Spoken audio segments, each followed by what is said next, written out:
భారత్ పాక్ దేశాల మధ్య ఉద్రిక్తల తర్వాత పూంచ్ నగరంపై తీవ్రమైన ప్రభావం చూపింది. పాకిస్తాన్ వైపు నుంచి పెద్ద ఎత్తున షెల్లింగ్ జరిగింది. బాంబులు కూడా సామాన్య ప్రజానీకాన్ని టార్గెట్ చేస్తూ పాకిస్తాన్ వైపు నుంచి వచ్చినాయి. బుధవారం రోజంతా కూడా పరిస్థితి మారిపోయింది. ఒక్కసారిగా పూంచ్ పట్టణాన్ని టార్గెట్ చేస్తూ, పూంచ్ జిల్లా కేంద్రం పూంచ్ పట్టణాన్ని టార్గెట్ చేస్తూ పెద్ద ఎత్తున షెల్లింగ్ జరిగింది. అదేవిధంగా బాంబులు కూడా వేశారు. ఫస్ట్ బుధవారం రోజు సాయంత్రం ఇక్కడ మొదటి బాంబు ఇక్కడ వచ్చి పడింది. దాని ప్రభావం అంతా కూడా చుట్టుపక్కల ఇళ్లపై పడింది. ముందుగా ఇక్కడ పడినట్టుగా స్థానికులు చెప్తున్నారు. దాన్ని చూడొచ్చు, దాని తీవ్రతతో స్ప్లింటర్స్, బాంబుకు సంబంధించిన స్ప్లింటర్స్తో అంతా కూడా డ్యామేజ్ అయింది. ఎక్కడికక్కడ కూడా షెల్టర్కి సంబంధించి దాదాపు పెద్ద సంఖ్యలో డ్యామేజ్ అయింది, స్ప్లింటర్స్తో డ్యామేజ్ అయింది. ఇక్కడే ఇదే కాలనీలో ఒక వ్యక్తి కూడా కన్ను మూశారు. ఇక్కడ కూర్చున్న వాళ్ళు చాలామంది, ఇళ్లలో ఉన్న వాళ్ళకు కూడా తగిలి కొంత గాయాలైన పరిస్థితి. చాలా చోట్ల కూడా పూంచ్ పట్టణంలో చాలా చోట్ల కూడా ఇదే పరిస్థితి. చాలా ఇళ్లలో వెళ్ళి చూస్తే చూడొచ్చు, స్ప్లింటర్స్ అంటే వేగంగా వచ్చి మనుషులకు కానీ ఏవైనా కార్లు కానీ వెహికల్స్ లేకపోతే ఏమున్నా కూడా తగిలితే చాలా తీవ్రంగా ఇంపాక్ట్ ఉంటుంది. ప్రాణాలు కూడా కోల్పోయిన పరిస్థితి.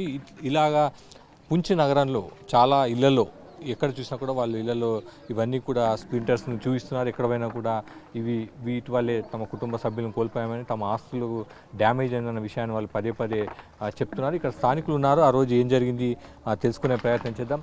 సార్, బాంబు కబ్ గిరా था, क्या हुआ, यहाँ कुछ लॉस हुआ, क्या हुआ? 7 तारीख की रात में करीब 1 बजे के 1 या सवा 1 बजे पाकिस्तान की गोलाबारी शुरू हो गई थी और इस कदर तेज़ थी जैसे तेज़धार बारिश की तरह वो बरस रहे थे यहाँ। पूंछ ज़िला जो बॉर्डर के साथ बिल्कुल मिला हुआ है, तो यहाँ पर जो शेलिंग हुई क़यामत खेज़। तो उस दिन यहाँ पे कोई थे, बैठे लोग बैठे थे? रात को 1 सवा 1 के करीब शुरू हुआ, तो उसके बाद तो सारे लोग सहम गए और डर गए और कई सारे घरों में बच्चों की वावेला, रोना, चीखना, चिल्लाना शुरू हुआ। और हम करीब यानी 4:45 बजे के करीब हमारे ये सामने बैक साइड जो आपने देखा, यहाँ शेल जो पाकिस्तान का गोला आकर गिरा और उसने हमारे ये सामने आप देखेंगे, ये मेरे छोटे भाई का मकान, इसके साथ में दूसरे छोटे भाई का मकान, उसके साथ में मेरा मकान और इस साथ में मेरे पड़ोसी का मकान, इन तीनों मकानों को छलनी कर दिया।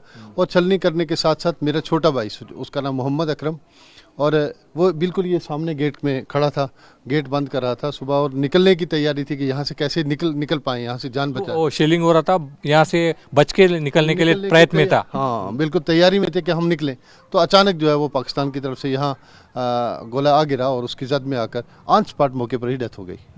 कितने लोग थे, उनके फैमिली थे, कुछ फैमिली है उनकी? 2 मियाँ बीवी वो और 4 बेटियां और 2 बेटे, यानी कुल मिलाकर 8 जने थे जो एक ही आदमी के ऊपर निर्भर थे। वही दिन में मजदूर दिहाड़ीदार था, वो दिहाड़ी लगाकर ही अपने बच्चों को पाल पोस करता था।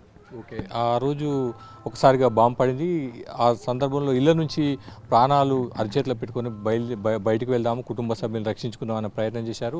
ఇంటి బయట నుంచి వచ్చి ఇక్కడ గేట్ ఓపెన్ చేసుకొని ఇంటి బయట నుంచి వెళ్ళే ప్రయత్నం చేసినప్పుడు బాంబు ఒకసారిగా పడింది. దాంతో ఈ ఇంటి యజమాని కన్ను మూశారని కూడా స్థానికులు చెప్తున్నారు. ఇంటెన్సిటీ అనేది, బాంబు సంబంధించిన ఇంటెన్సిటీ అనేది చాలా తీవ్రంగా కనిపిస్తుంది. ఎక్కడ చూసినా కూడా స్ప్లింటర్స్ ఎంత వేగంగా ఈ షెల్టర్ను డ్యామేజ్ చేసుకుంటూ లోపలికి వెళ్ళాయి అనేది కూడా స్పష్టం అవుతుంది. ఈ నష్ట తీవ్రత కూడా ఎక్కువ ఉంది. ఎక్కడ చూసినా కూడా ఈ స్థానికుల్లో భయాందోళన కనిపిస్తుంది. స్థానికులంతా కూడా ఇల్లు వదిలేసిపోయారు. పూంచ్ నగరంలో, పూంచ్ పట్టణంలో సాక్షి బృందం కాలనీలో తిరుగుతున్నప్పుడు చాలా చోట్ల ఇళ్లకు తాళాలు కనిపిస్తున్నాయి. ఒకరిద్దరు వస్తున్న పరిస్థితి. ఇంకా కొన్ని చోట్ల కరెంటు, వాటర్ రిస్టోర్ చేయాలన్న అభిప్రాయాన్ని, వాదనను కూడా స్థానికులు వినిపిస్తున్నారు. కేవలం శ్రీనివాస్తో కలిసి రాఘవేంద్ర, సాక్షి టీవీ, పూంచ్ నుంచి.